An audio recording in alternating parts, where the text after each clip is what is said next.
It was recording in our class. Okay, now it is. Thank you for that. I first want to actually see who is there in the webinar right now. So I would request everybody who is participating right now for a minute, if you can just turn on your video if possible.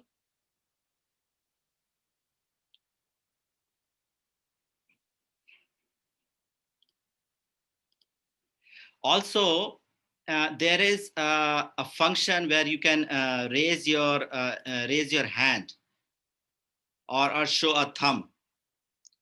Is everybody aware about that function in Zoom? You can raise your thumb like this. Okay, so I want to first ask those who are currently attending Coady's Future of Work course. If you can just give a thumbs up. We want to see how many of you are currently in the course. We have quite a few of you. So we have a program right now, a 12-week online course on future of work and workers, and we have 31 participants from 12 different countries. So all those who just showed, they are attending that course. Can I also quickly ask how many of you are joining from the continent of Africa? If you can give a thumbs up. 1, 2, 3, 4, 5, 6, 7, 8. Great. How many of so quite a few of you joining from Africa? How many of you are joining from Asia?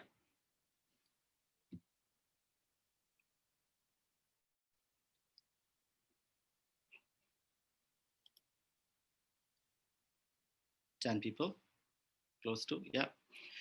And how many of us are joining in from North America?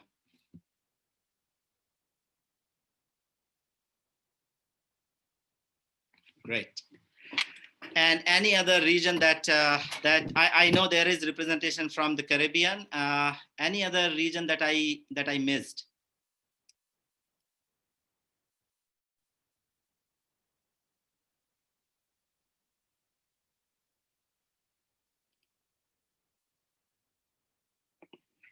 Great. So it's wonderful to have all of you. I think the future of work, if anything, is going to be global, and it's important that we have this cross section of people joining us from different parts of the world. Let me introduce our distinguished panel today, and then. And then Farooq and I we will moderate this discussion. So let me begin first close to home. Amy Han is joining us today. Welcome, Amy. She is the Director for Employment Nova Scotia, Department of Labor and Advanced Education.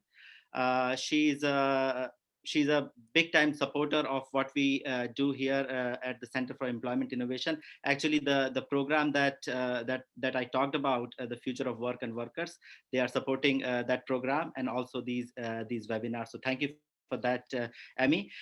Amy is an experienced leader. She provides strategic and programmatic support to government programs here in Nova Scotia, and she has spent a decade. Over a decade in the government. First, currently she is with the Department of Labor and Advanced Education, where she handles programs on employment and labor markets.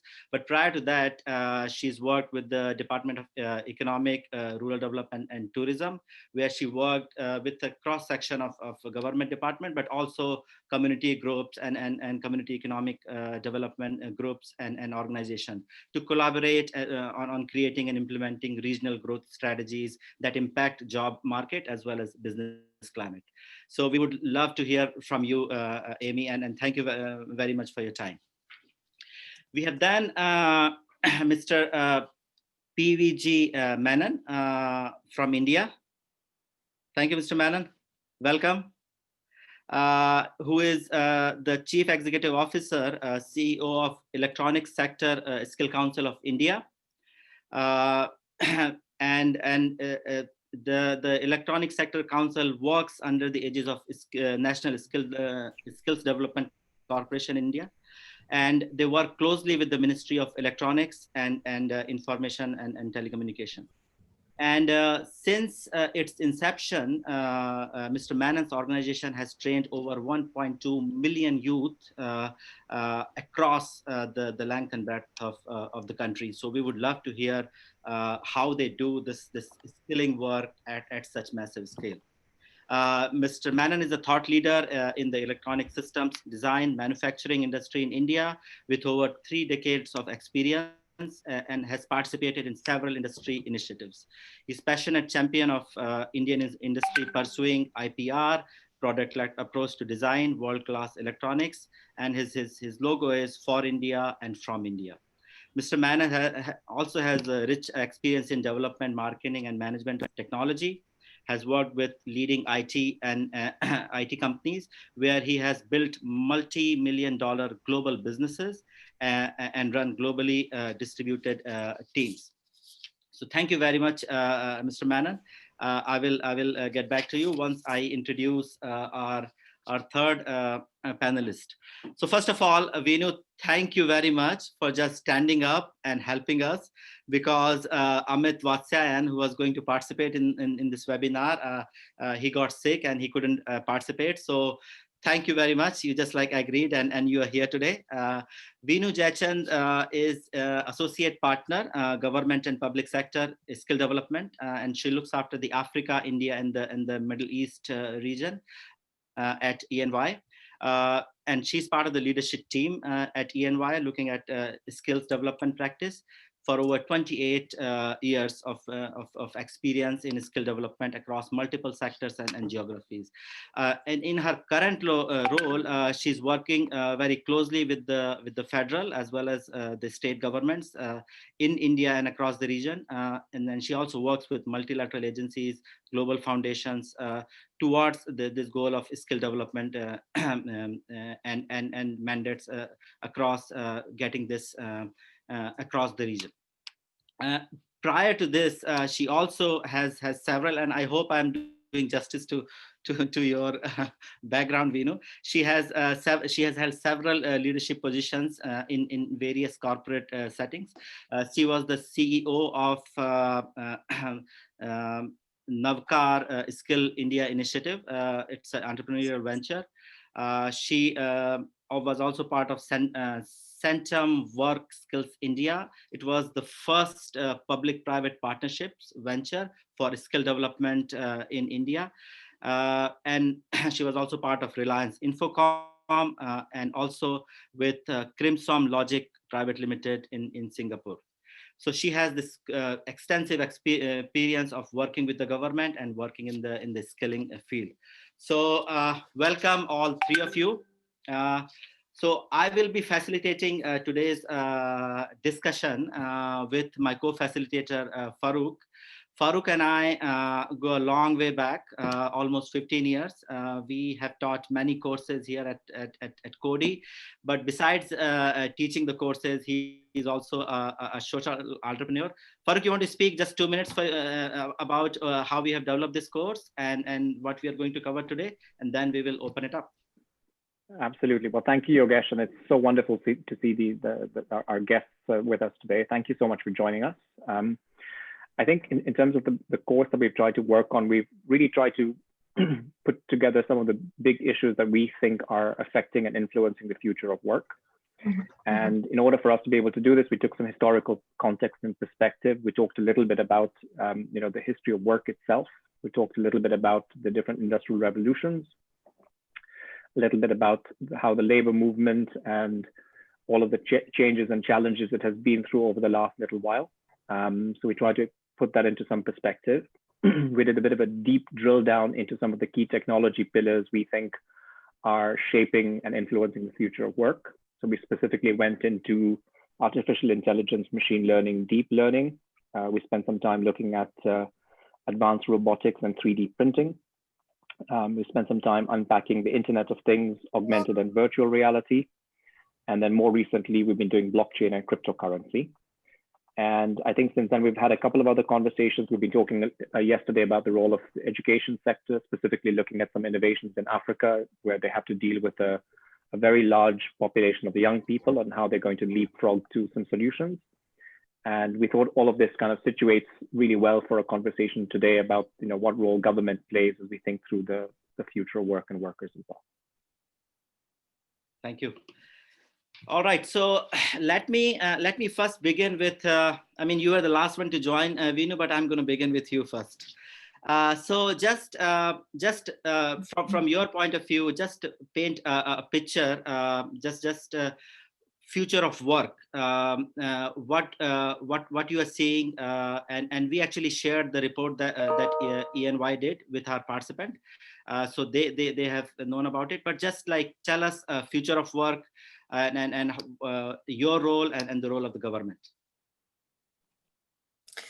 Thank you for having me here today, and it's really a pleasure to be a part of this forum and to share about something which I've been closely working with for many years, and therefore it's really a pleasure to have joined, and even if it was at the last moment. And good morning to everybody and people in different time zones. Greetings. And I think very opportune moment to actually get into discussions such as these. Obviously, this is something which we've been hearing across forums, across stakeholders. These discussions have been going on because we've seen the work already evolving in terms of so many changes, so many disruptions which are happening. And I'm not necessarily talking about COVID being the disruption, but of course that has been one of the key disruptors in the recent times.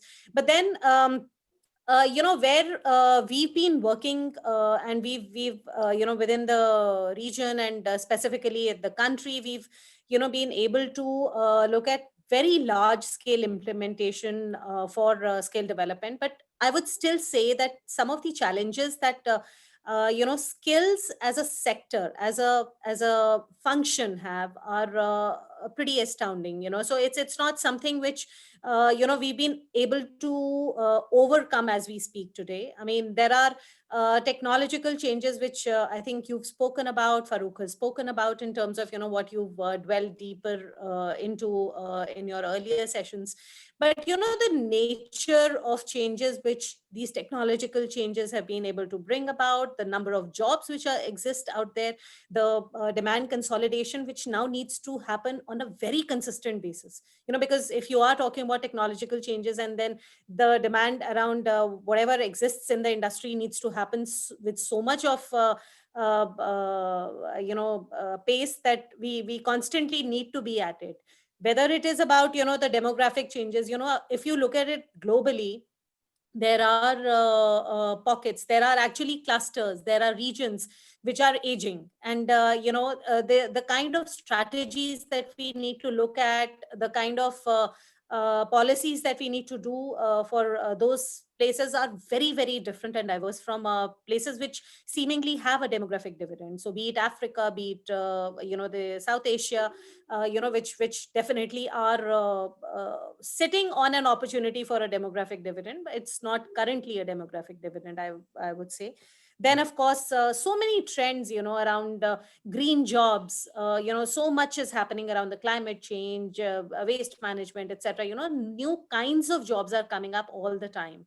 Urbanization, which is completely, sort of changing the way or the places where the jobs are happening and the kind of jobs which are happening. So a lot of these changes which we've been seeing are going on.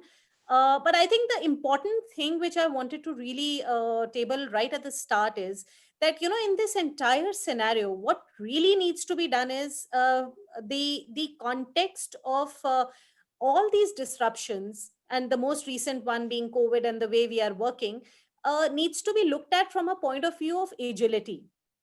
So there has to be a flexibility and agility in our thought process, in our strategy, in our policy formulation, and the critical role which the government needs to play is essentially of, being as agile. I mean, even if we were to take a very broad parallel with the IT world in terms of the agile development of things, I mean, that's exactly the way it needs to be. Whether it is about quickly changing policies, schemes, responding to the supply side requirements, the learner requirements, changes in pedagogy, the changes in the demand side consolidation, getting partnerships with industry across countries. So I think a lot of agility and flexibility is something which the governments have to come up with, and I think that is something which we really need to work on, which probably has to have a huge collective effort of the entire set of stakeholders. So I think I'll start with that. Of course, we'll build on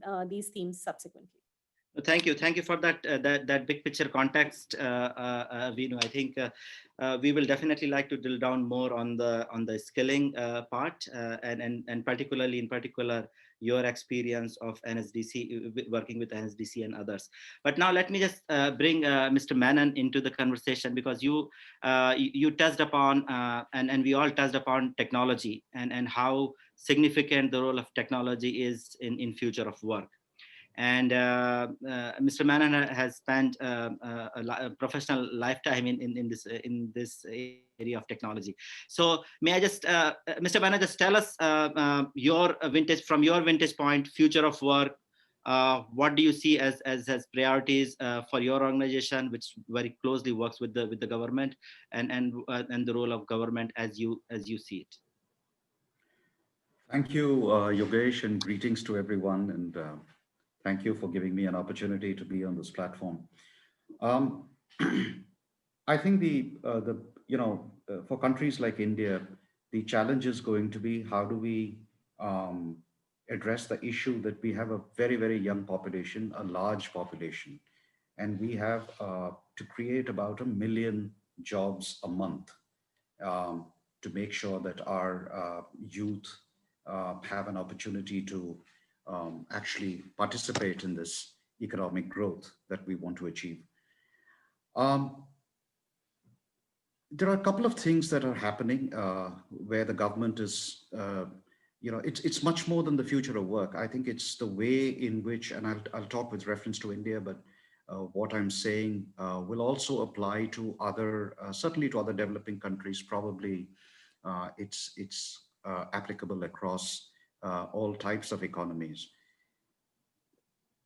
What we are doing in India through things like the Digital India program is to use digital technology to drive an agenda of inclusive growth. And we have taken what is called the JAM trilogy. So there is the universal banking. We have been what is called the Jan Dhan accounts. We've opened up hundreds of millions of bank accounts, and sections of the society which were not banked have been brought into the fold to make sure that there is identification. The unique identification number has been assigned, and we have more than 1 million Indians now who have a unique identification number. And the M is mobile. So the government is trying to use mobile services, mobile technology to both provide services to citizens as well as provide connectivity back into government services. Now, if you start with that, from where I come in from a skilling perspective, there is one fundamental premise that we are operating with at the Electronic Sector Skill Council, which is across the National Skill Development Corporation's agenda, which is we need to skill people so that they can get jobs based on skills, not necessarily based on degrees. And once you do that, you take the pressure off the higher education system, make sure that youngsters who are coming out of the schooling system can divert into getting useful, gainful employment and start earning. Very, very important in countries like India, which have a large population who need to be, able to start earning incomes fairly quickly. I have been a long proponent for many, many years now of the fact that every manufacturing job that is created leads to secondary and tertiary employment. And so it's, the multiplication factor from a manufacturing job that we create is manyfold as compared to, let's say, a services job.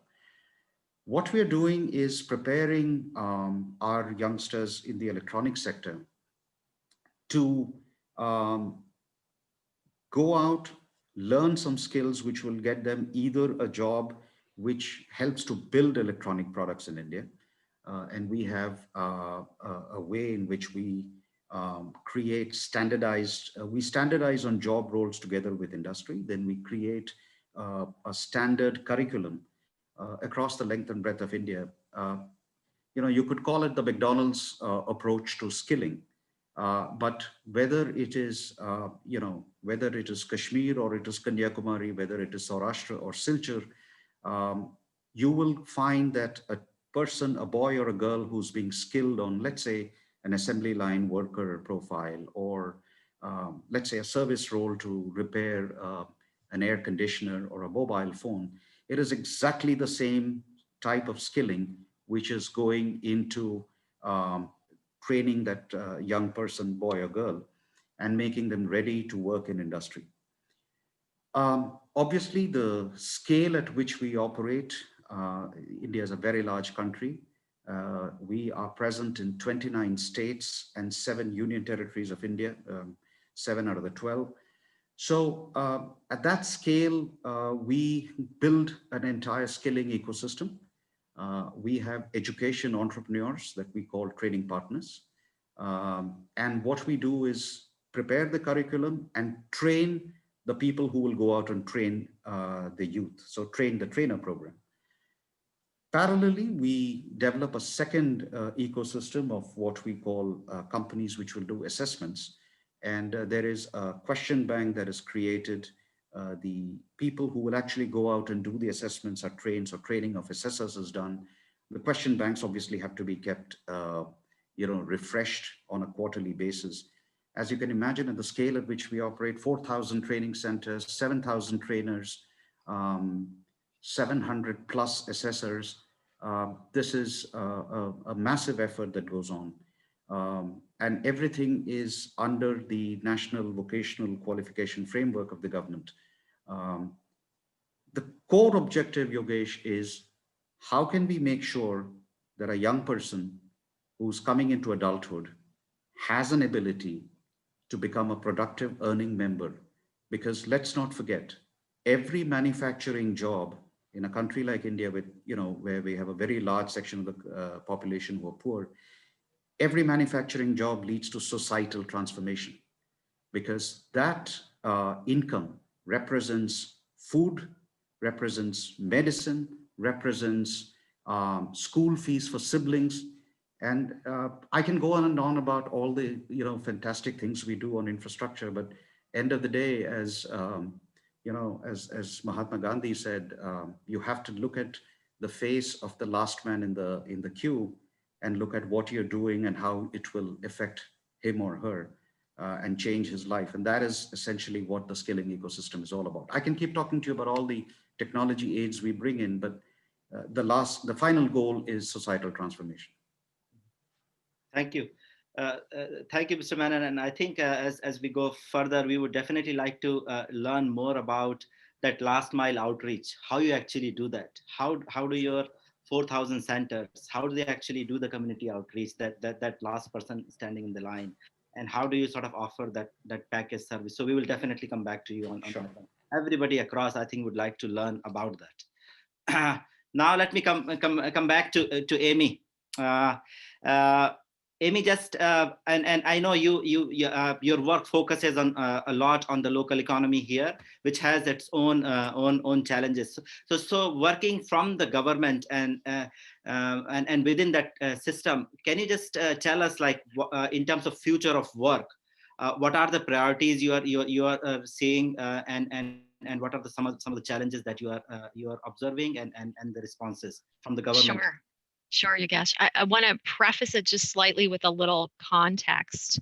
in terms of traditional role of government in Canada and how that does translate down into the provincial role and then the regional roles and how we're doing that work, if I could just for a second. So just to give everybody that picture of Canada has had a history of 100 years of a back and forth between federal and provincial government around whose role it is to play in development of labor market and employment services and programs in our economy in the nation. And that back and forth is a very interesting history, of which I won't get into all of it. And I'm certainly not a scholar and historian, so I put that caveat on it. But the story of the Canadian evolution of the types of services that we now provide in Nova Scotia is really important to understanding where we are today, the history of it. So the unemployment insurance system that was created around the 1940s and the Second World War is the impetus for what I'm operating in and we're operating in Nova Scotia. And so understanding how that's evolved and where that's come from and then where it needs to go has been really important to looking at our future approaches.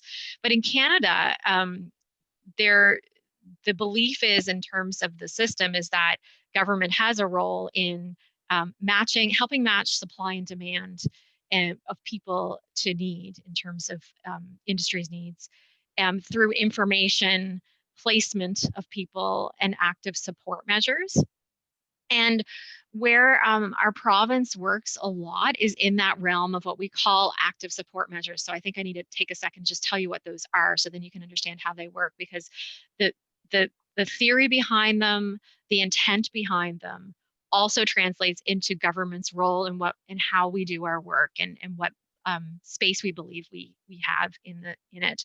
So a long story around the back and forth between federal and provincial governments is that in the 90s, the federal government decided that the approach would be for employment services and labor market programs that provinces would take on the responsibility under a process of, some of you would have heard of this, called devolution.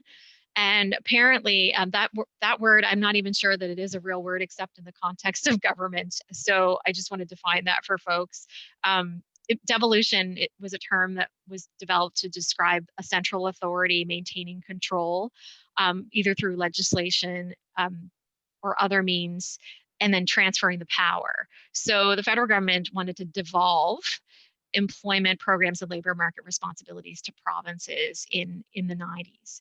And as it was doing that, it took over a decade to do that across the country. And various provinces came on board with that quickly. Others resisted completely. And Nova Scotia was one of the last provinces to take on and finally do the devolution process. There's lots of reasons behind that, I think, and I don't know all of them. But I did start working in this space in the 90s. So this is where the story gets kind of real for me. I was an employment services provider for about a decade, and I was on the other end of the equation that I'm now on. And so what happened was with the devolution and with the framework that we were all going to work under, it was called a Federal Provincial Labor Market Development Agreement. That provided the basis of what every province would offer in their provinces, but it gave the provinces a lot of latitude about how it would offer those things so that it could tailor its approaches to its province, to its economic circumstances. So I often wonder in my role, because sometimes my role seems very large some days and very small other days, how the federal government would have done that from a centralized position in the federal government, really thinking about regions. We have a very regionalistic thinking in Atlantic Canada at the very least. And knowing that if we could get into Nova Scotia's issues and opportunities, and regionally within Nova Scotia, if we can get into Nova Scotia's issues and opportunities, we can make some change versus broad-based policies, broad-based programs that are cookie cutter, one size fits all. And that's where the federal government is, admittedly. They will say that. That's where they are. They set a program policy or a program type. It's for the nation. Here you go. There's a couple variabilities for a region. So this gave the province a lot of freedom to develop its approach. And that was in 2009. So my division, Employment Nova Scotia, was birthed in 2009 by the provincial government to take over the services that had been previously delivered by the federal government, which included employment services, providing services to individuals who found themselves unemployed or maybe needed to look at a different career journey. In addition to that, it also looked at the demand side and working with employers and helping stimulate growth and possibly innovation in various aspects. And then, so that's where the supply and demand kind of work comes into with government. So we have an agreement with the federal government where we have guidelines in terms of what it is we can do with a transfer of about $90 million a year to invest in that supply and demand shifts. There is and I think I saw Jordan McDonald's name on the webinar. Hi, Jordan. Jordan introduced me to a book that it was like reading the things I've lived through and known and seeing it in print. And it is Donna Wood's book, just in case folks are interested in Canada's journey, called Federalism in Action, The Devolution of Canada's Public Employment Service. And it talks about all this history I'm giving you in much more detail. But in Donna's book, she points and says the role of public employment service in Canada is to enhance the functioning of the labor market by effecting more timely and beneficial labor market adjustments, that would otherwise occur, that would not otherwise occur, rather, by ensuring a more efficient and more equitable labor market. So the reason I raise that context and history is that I do think it explains the approaches that we find ourselves in when we find ourselves in a pandemic and needing to shift as well. That in Nova Scotia, we aren't all that panicked about how to do that work because we've been starting to do that work for the last 10 years in that space provincially and leaning into that. So some of the other comments that were made by speakers, like the agility and flexibility in policy, yes. We are very much there. We are shifting policies and flexibilities continuously with an improvement in equitable labor market shifts and leaning into that role. So as we lean into that role, the environment we're in doesn't become all that scary to us when we're there. There's another paper that might interest folks as well. Came out of the University of Ottawa from Michael Bryson, 2015, from the Graduate School of Public and International Affairs. It's called Employment Insurance and Active Labor Market Policies in Canada. So that the Labor Market Development Agreement contains active labor market programs, and then we in provinces need to develop the active labor market program approaches and policies to that. And that means is that active labor markets, as he states, I just love how he put this because it validates the world I live in. I read it and go, absolutely, that's what we're doing. Active labor market programs facilitate the reallocation from labor, from contracting to expanding sectors, movements, the shifts. Active labor market programs help people move from one sector to another, in contrast to passive policies that provide assistance to persons in declining sectors. So that's a passive approach, and may impede the reallocation of labor from declining to expanding sectors. So we operate in a space of skill development programs for individuals in the province that are across the province, that have standard sets of policies that will help make these shifts come true on the individual's basis. But then we also have many programs that we're working with industry, particularly with sectors. So there's a system of sector councils in our province that represent the major sectors in the province. They take a leadership to work with industry and to work with us and government, determining where sectors and industries are headed and what is needed, what they're able to do on their own, what they feel they need help from in government, and then how the labor supply in my world also connects to those sectors. So this might sound a little utopian, but we're told, Yogesh, as we go across Canada and talk to other provinces even, the statement is often, our province here is this amazing size to incubate this type of work and this way of working in government, with sector, with industry, and with individuals. We have just less than 1 million people in Nova Scotia. To just put the pandemic in perspective as well, up until very recently, we were in a very unique bubble of I think the word would be blessed bubble of having very little COVID impact lately in terms of health and also in terms of the recovery in the province around the changes that had to happen. So we have around 500,000 of that population I spoke of in our labor market, 500,000 people. And we have right now, as of the latest stats yesterday, 44,000 people unemployed in Nova Scotia. And 12,000 of those are somewhat attributable to the shifts in the economy. So these are numbers that in our context, in our working world in the province, we can actually wrap our arms around, our head around, our mind around the individuals who find themselves unemployed. And that's where I think maybe the last thing you guessed, if I'm running out of time, is our employment services system is one that when that devolved to us became a real local effort on our part with our community-based service providers who are not-for-profit organizations, who have visions and missions to better their communities and to support people returning to employment and thinking about their future work. Who lean into communities and are starting to do that more and more to figure out in each region, in each community in Nova Scotia, who is unemployed, who needs our help the most. And Nova Scotia's government priorities are vulnerable individuals, including underrepresented persons in the labor market. So we've got socioeconomic goals as well, in addition to just unemployment. Thank you.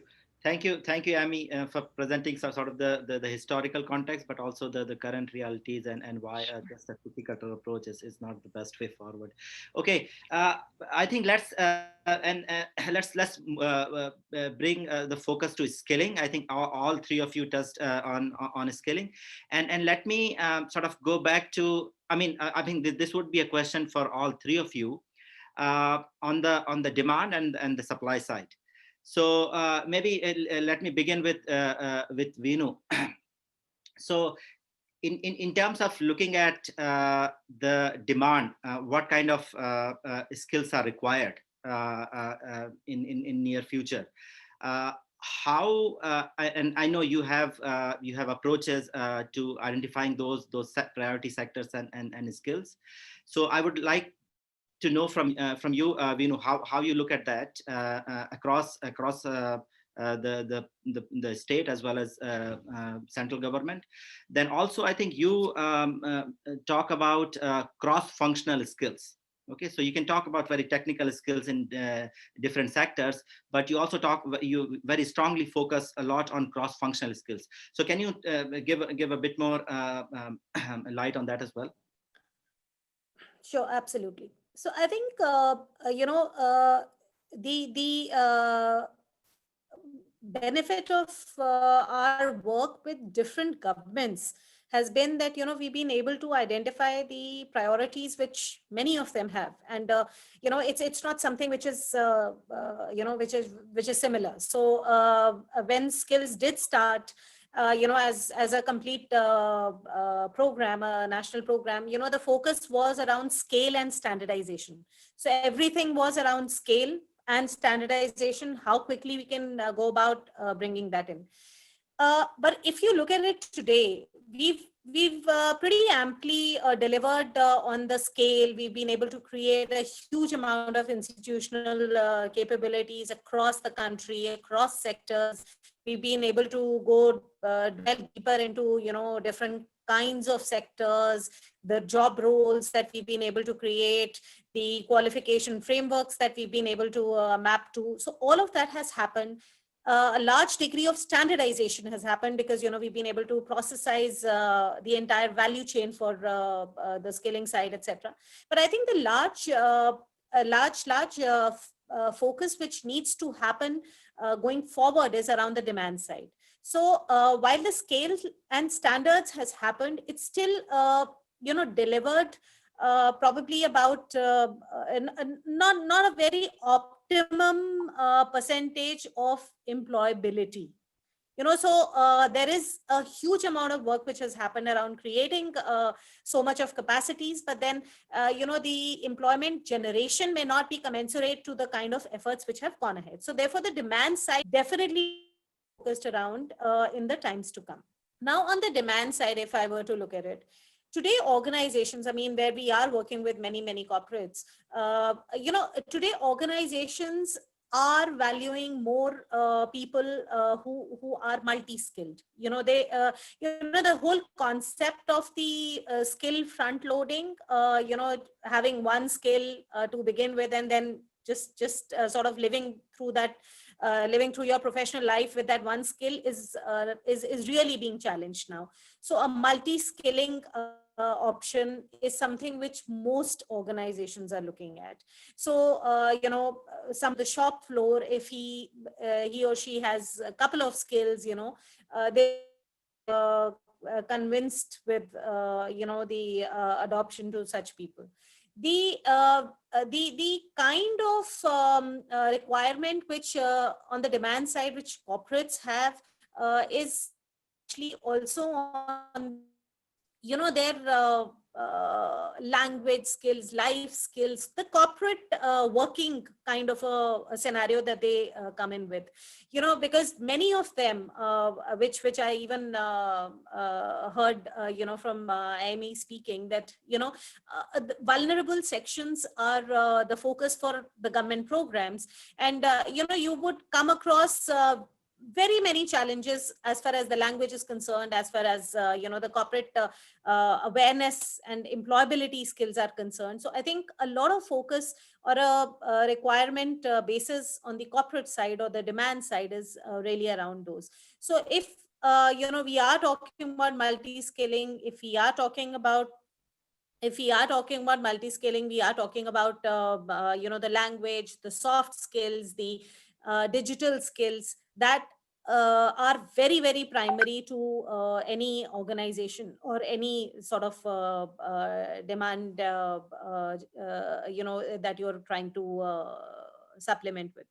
Then I think one more critical area that we probably need to focus on the demand side is that it's a demand will constantly keep evolving or keep changing in terms of the nature of skills, the of in the way in which organizations are getting into work contracts. So there's with the entire gig economy side, there's a huge amount of freelancing happening, a lot of outsourcing, contractual work, etc. happening. So that side of work also needs to be looked at, and many a times the governments get limited, because the understanding of what is employment, whether it is only wage employment, whether it is a contractual employment, becomes a challenge. So therefore it is important to understand overarching impact of demand. Is it only from a wage employment side, or we also need to actively look at entrepreneurship, because entrepreneurship is looking at creating livelihoods. It's for the person as well as the associated ecosystem around. So I think on the demand side, therefore, an individual is required to have definitely the domain skills, but I think more importantly, all the elements of the language skills, the soft skills, the employability, overall the employability skills, as we term it. In fact, many governments in the country have recognized that. I mean, one of the large states in Bihar, in India, which is Bihar. I mean, we've been able to the government has actually created a huge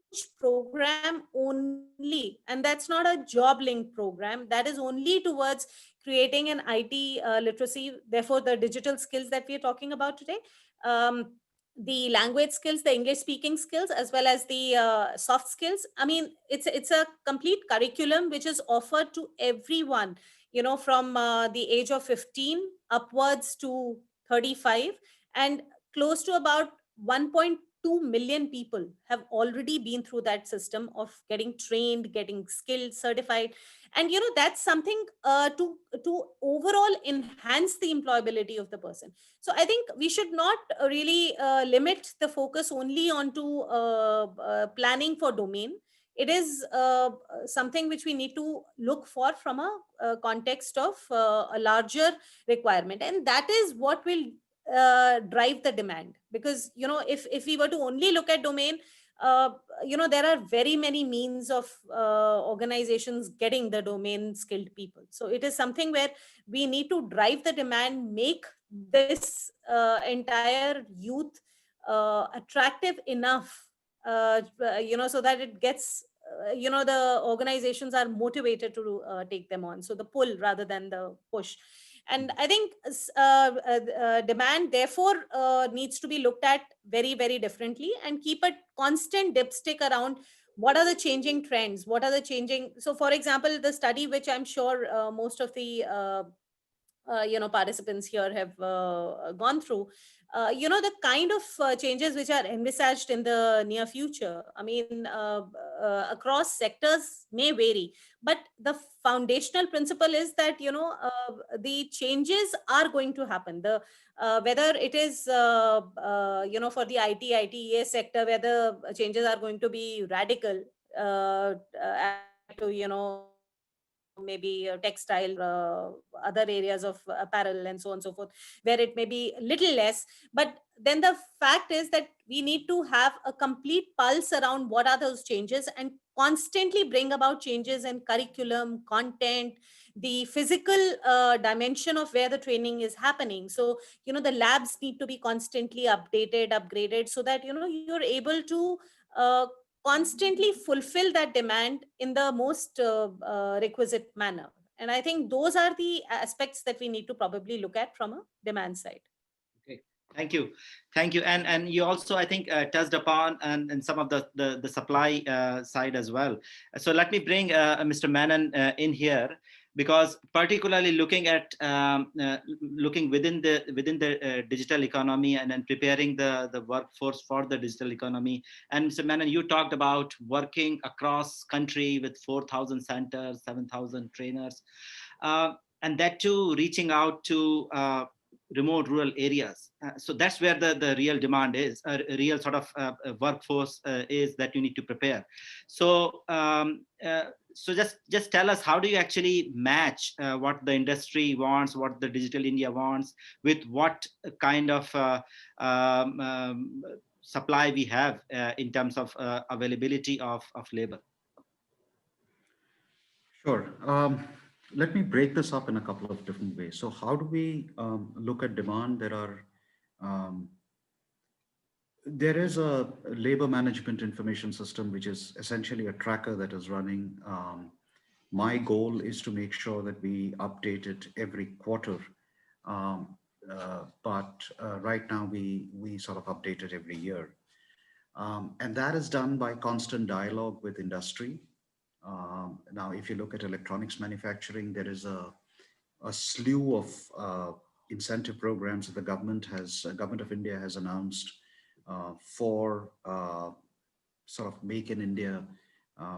This is particularly as we look at moving supply chains and de-risking our supply chains from our very large Eastern neighbor. And we're trying to move a lot of the electronics manufacturing into the country. Now, these incentive programs over the last 12 to 18 months have resulted in expansion of capacity happening in the country. Mobile phones, we are today the second largest manufacturer of mobile phones in the world outside of China. And that has led to massive employment. But equally, we are seeing demand from employers rising across other product categories in electronics. I'm not speaking of other areas. There is a problem that the skilling that we are doing right now, and I think Vinu touched upon this, that how do you make sure that the training programs are kept up to date? Let me be very frank. I wish we could react faster to updating our curriculum. And we are all, let me be honest, we're all scrambling. At least 25 to 30% of my time is spent identifying new training partners, looking at is there a way in which I can access some of the newer equipment that is being brought online in the various manufacturing zones. Not every businessman who invests gets orders to sort of fill his capacity, and so there are lots of interesting business models evolving where we are talking to units who are not fully loaded to see if we can utilize a part of their capacity for skilling. These are ongoing discussions. On the other hand, we do have a constant push from particularly the provincial governments, the state governments have a problem that they have to, skill the youth so that they can get jobs, and there is a push happening from that side. And the challenge when we skill youth from a state government or a central government scheme is how do you create jobs for them? How do you place them? What we have been able to successfully do, and this is something that we will be increasing in the days, is um, we have created a micro entrepreneurship strategy around, particularly around our service job role. So if we train someone and certify someone to be, for example, a technician who repairs air conditioning units, or someone who installs and repairs set-top boxes in a home. We also give them training on how to run a small business, become an entrepreneur. Um, as we say in India, convert them from being job seekers to being job creators. Um, there are schemes available from the government, and we typically put them in touch. Most provincial governments have facilitation agencies, and we make sure that our training partners will hook these youth onto the help desks, if you will, for these entrepreneurship development schemes. This is on the lower end of the skilling spectrum. Um, the Electronic Sector Skill Council has started in the last 6 months, and we will accelerate as we go forward to move into higher skilling roles, where we are looking at also working with graduate engineers.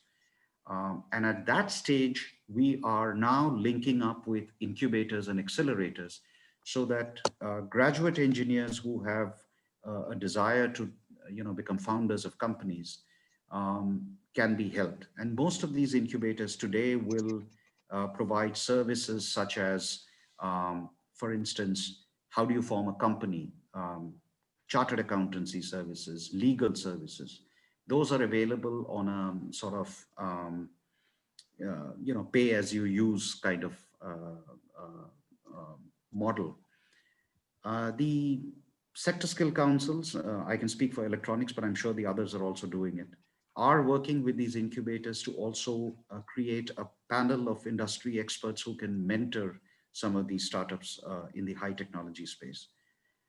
So that's how we are looking at, how do we look at the demand side? One, work with industry and fulfill the needs that are coming up, and constantly, work on our curriculum, work on how we deliver the training, because bear in mind, this is experiential learning. There is a practical learning. I can't do webinars like this and teach someone how to solder a component or how to, assemble a mobile phone. They need to be on the shop floor kind of environment. But for the more technology intensive startups, let's say somebody trying to do a chip design firm, for example, the model obviously changes. So that's how we're doing it. Now, coming to the supply side, there are, the way we do that reach out is our network of training partners are present in all these locations, and they work with the schools. We hold job fairs, which are quite widely publicized, and people come in, they get a little bit of counseling. They either get picked up or they get diverted to skilling areas.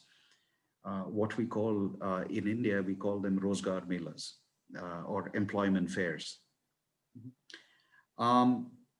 What we are also doing now is what we see the state governments doing is we realize that,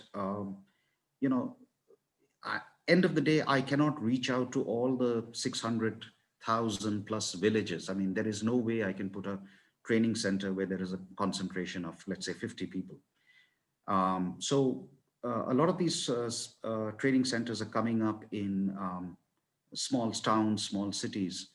And what the state governments are now doing, we are in discussion with at least 2 of them, and they want to build hostels where they say that these youth can come in, we will house them, we will feed them, and we will subsidize the training. But we are being told that in addition to to giving them skilling on, let's say, electronics, you also have to teach them soft skills, what Vino was talking about. Because otherwise, remember, these are youth from very, very remote rural areas. So I've seen a video where people had no idea how to, for example, a 18-year-old boy from an interior rural village has no idea how to behave in a factory environment, all those kinds of things. So soft skills are also being taught. And finally, as the skilling ecosystem progresses, as other speakers have talked about, we are now looking at how do we do multi-skilling. Bear in mind, this works for service roles. For manufacturing roles, companies still want people who are very, very good at whatever it is that they do on the assembly line. But for service roles, we're saying if somebody knows how to repair an air conditioner, then why not teach that boy or girl how to repair other gadgets, anything that is available in a house.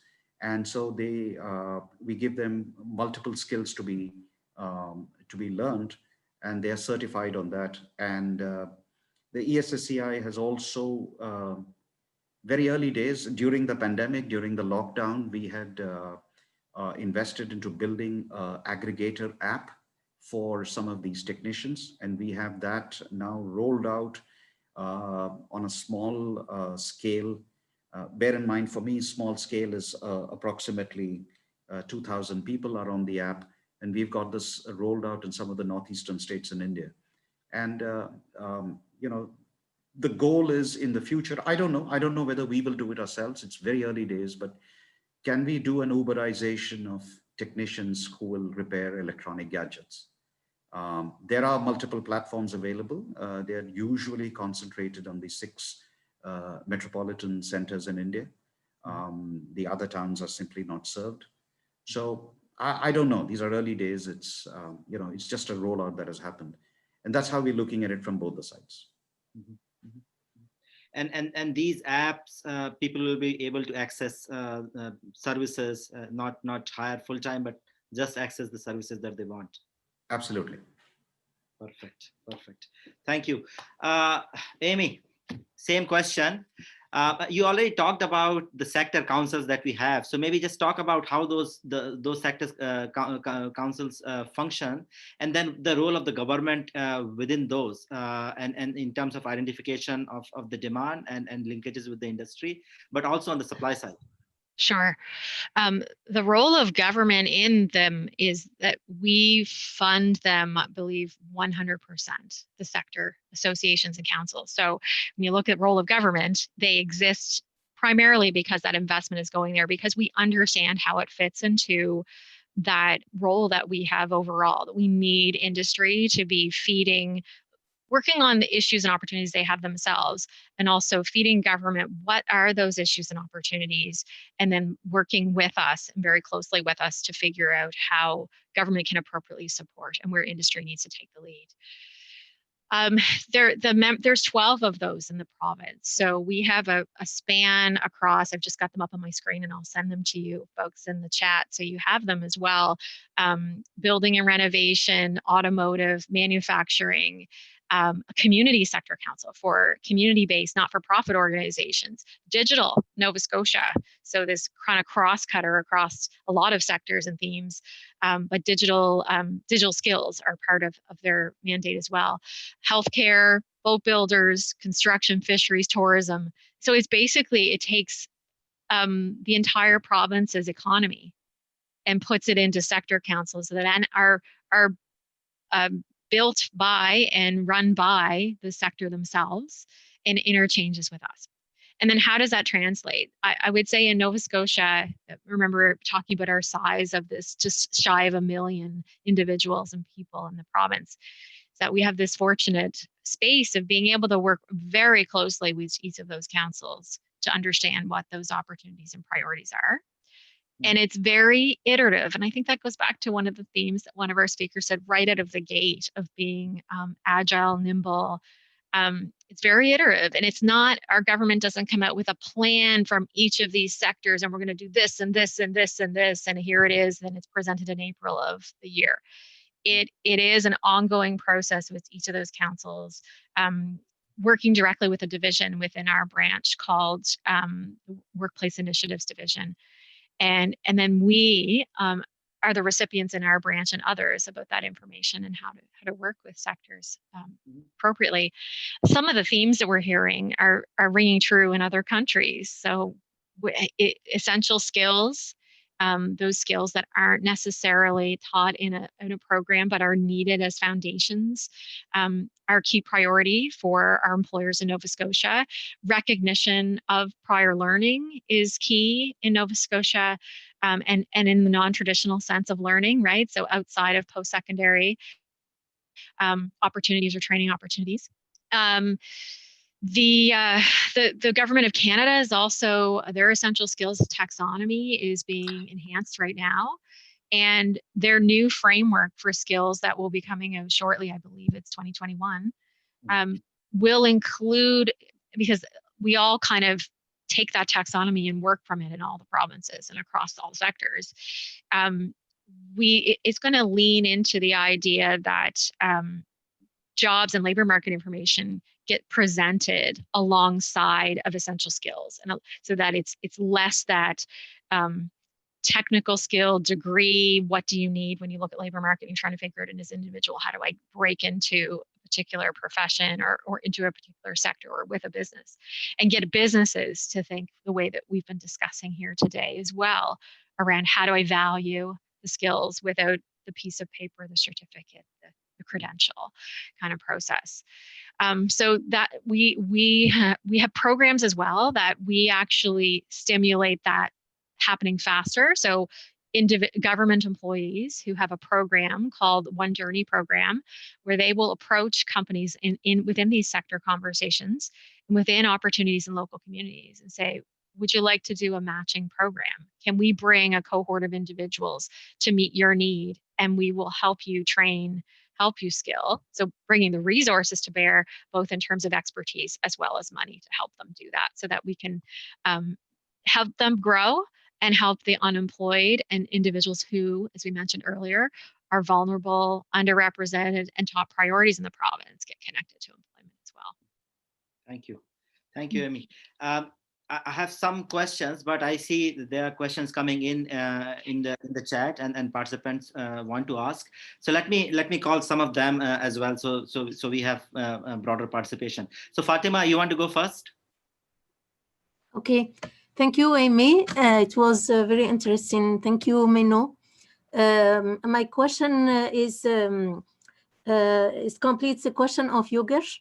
So I'm working for the International Labour Organization. So we are currently working on the same issue, on the anticipation of skills. So we have little bit the same approach. And just this morning, we was discussing with government which kind of committees we can set up to follow and this process. And really, our objective is how to ensure that this approach is appropriated by the government and national partners, and how what's kind of committee that we can set up and can continue after our technical assistance. So that's why my question for you is, who lead this process in your case? Is it led by this private sector or by government? For example, for our case, we hope that when we work with private sector, we hope that this sectoral committee can continue after and become a committee which will anticipate skills and create employment within the sector. So this is the first question. The second question about the selection of sector. It's how do you select the sector? You are working on all sector, or you have already select? It was a political choice or technical choice, because it's very important. Thank you. Thank you. Okay, and your questions are to everybody, Fatima? I think they were directed to Amy. And Menu. Thank you. Okay. You want to start, Amy, first? Yes, I do. So first of all, who leads? So the 12 that I mentioned, 12 sectors, didn't magically appear in one fell swoop of 12. So it was, that was an evolution. And some of it started with industry itself having some form of some forum that it, and eventually became part of a system, we'll call it, of sector councils.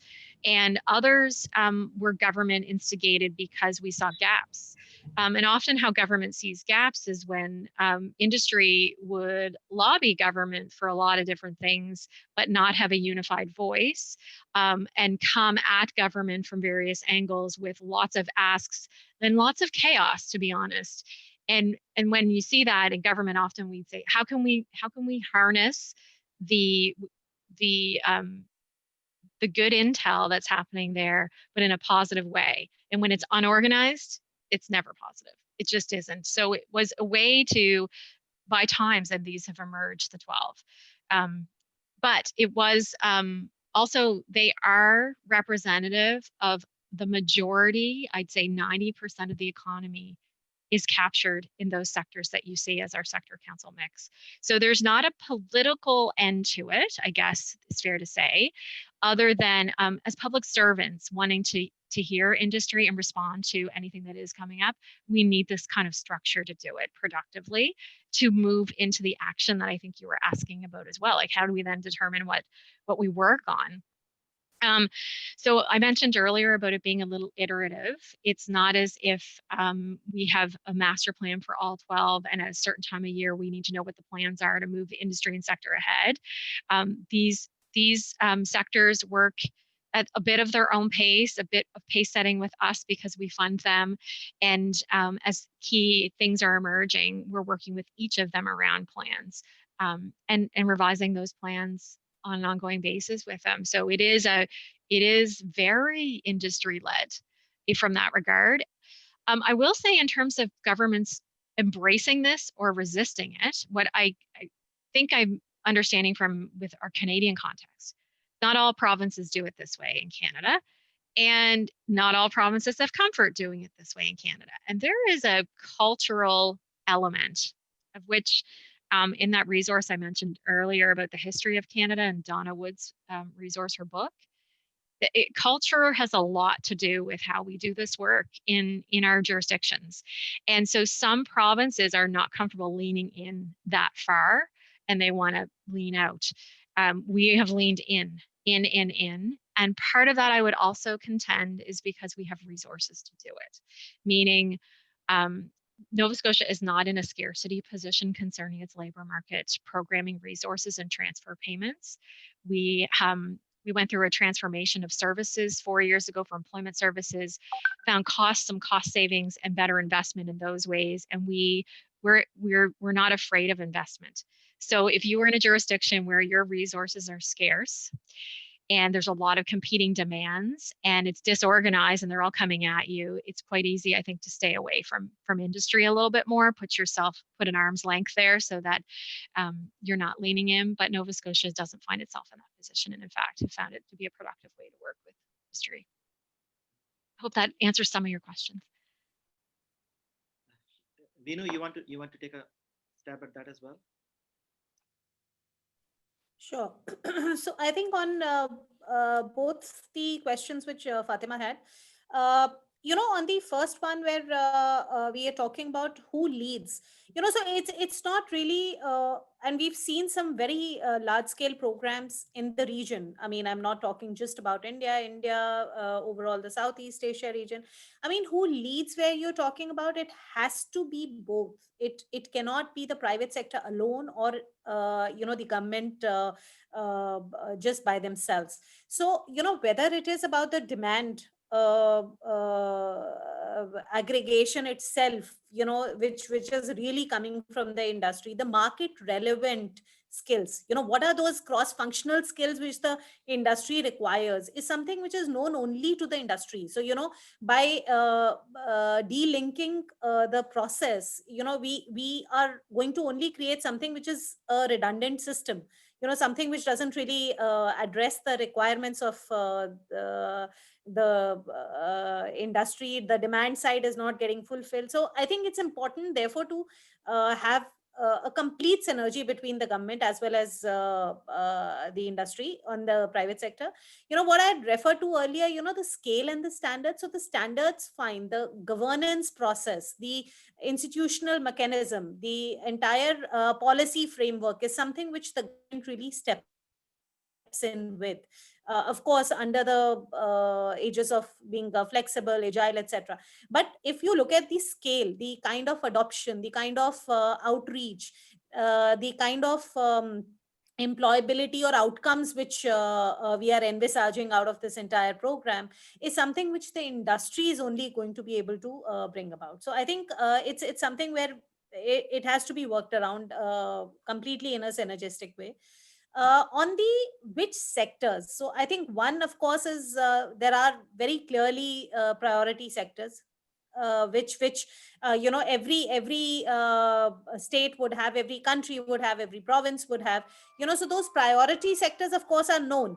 But I think two other factors which probably need to really be looked at is the context of the future investment and growth perspective. If we are talking about the country, and there are future growth perspective, whether it is around manufacturing, like for example in India, there's a huge impetus around the manufacturing side, the Make in India campaign, etc. There's a huge stimulus package which has been created, for the agri sector, for the fisheries, for the forest sector, for the manufacturing sector, for the tourism sector. So wherever the growth is touched, those are some of the sectors that we need to prioritize, rather than where we feel that jobs are we'll be able to get some quick jobs right within an immediate framework. So rather than choosing those ones, it's important to also bring in the investment perspective. And I think one very clear thing is the migration. So we should not forget the aspect of migration, whether it is within the country or it is about global migration. So if we are talking about overseas opportunities, we need to address those opportunities. So for example, if EU has about 150 million jobs, which it is envisaging in the next 4 to 5 years, or if the entire G countries have about 52% people who are migrant workers, we need to address those sectors as well. So it is something which where we will have to have an outward view around it. So while planning, it is very critical to look at these aspects also. Thank you. Veenu. Thanks. There's a very active chat, so I'm trying my best to pay attention to that as well. There's a question for Mr. Menon from Henry. He works in the Senate of Canada with Senator Lankin. Henry, if you can turn on your mic and ask your question. Sure, happy to. I might not frame it as well as I wrote it down there, but essentially I'm coming at this from a slightly different perspective of just employment standards and legislation at the federal level, unlike Amy.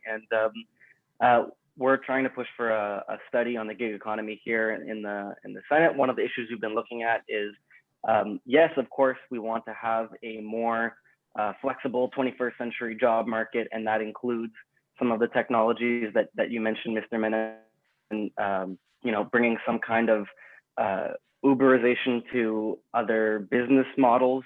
But the problem we see is that people who are already in the gig economy today do not have the same protections that people who have standard, traditional jobs. Obviously, we're not going to go back to 9 to 5, unionized jobs in every area, although that might be nice.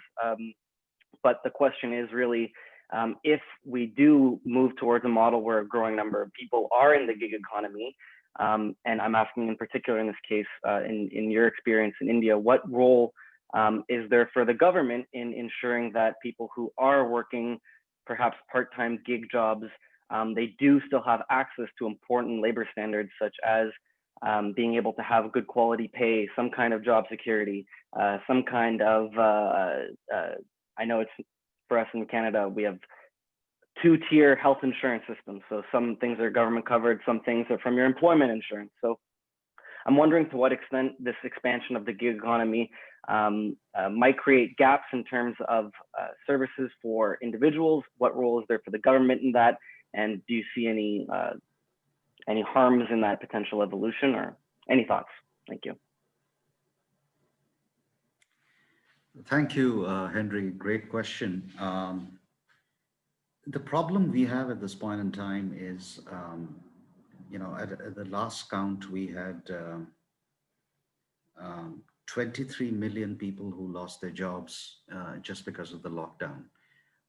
And we have massive, not just unemployment, but we have massive underemployment. We're also trying to move a significant portion of the population out of agriculture into either manufacturing or services jobs. So if you'll pardon me for being cynical, our first priority is to get jobs out to people. As far as how do we ensure wages and so on and so forth, for micro entrepreneurs, the market decides what the pay is. Bear in mind, I am working in a sector where we are skilling people. So these are skilled technicians, and there is a certain demand supply gap there is out there. People, as we create jobs, as more and more people come into the income stream, and this is a young country. Our median age is 25.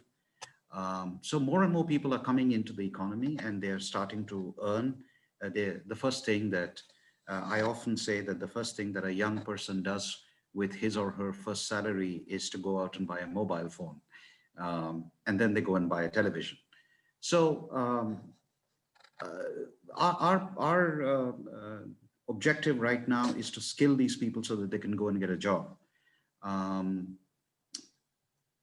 As far as do we see legislation coming in? At some point it will. We've seen when the Uber story took off in India. At some point, the individual drivers who were driving in there got together. There was some industrial action to safeguard their rights and so on and so forth. So I think in many cases, as far as India is concerned, we have legislation catching up with the market as it moves. I'm not an expert in that. I'm restrict myself to making sure that the youth are skilled and helping them to get jobs. Either they become entrepreneurs or they go out and we give them jobs in the economy. I acknowledge the fact that this is an important question, but I don't have data to answer it. Would you like to add anything, Vinu? We move on to the next one. No, I think I completely endorse what Mr. Menon said. I mean, the first thing really is about getting them jobs, with data really getting thrown at us from all corners in terms of, the number of job losses, etc. So I think something really which is of priority. But I think it's a very important point you've raised. And I think some point in time, some amount of regulation, some governance will have to happen. But today we are even struggling, to be able to give a differential wage to somebody who's been skilled and certified versus somebody who just sort of gets a job and learns on the job. So when such fundamental areas are still left as a gap, to be able to bring about legislation to ensure insurance and other benefits, etc., continue to get extended to some extent or whatever, is surely going to happen. But frankly, I mean, personal opinion, I don't see it happening very, very soon. I think because the government's got the unemployment problem really large and big looming in front of them. Okay, so let me pick up a few more questions. Thanks.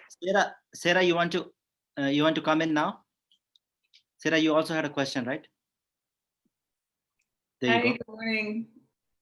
I'm going to scroll back to my question. It's a question for Amy. So Amy, I work at Employment and Social Development Canada, and I'm the manager for responsible for the Forum of Labour Market Ministers. So for those who don't know this forum, it's where labour market ministers from jurisdictions across Canada and the federal government meet to discuss employment and labour market issues that affect people across Canada. So when you were talking, you discussed, you noted the ability of services in Nova Scotia to sort of to tailor to, I mean, not quite the individual needs, but the very sort of small local needs of job seekers at every across the province.